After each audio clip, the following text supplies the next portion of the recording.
Your Jeep. Uconnect screen went black. Here's what's actually going on.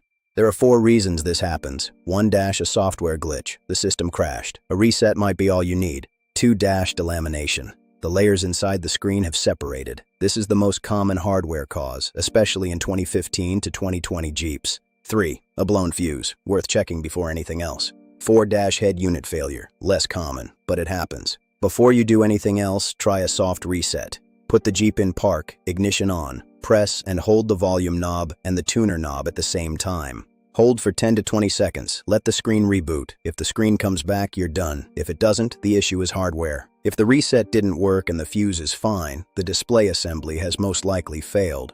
Delamination doesn't fix itself. Once the layers separate far enough to cause a blackout, the screen won't come back reliably. The dealer will usually tell you to replace the entire head unit. That can cost $1,400 to $1,900. But in most cases, the radio and system logic are still fine. It's just the screen that failed.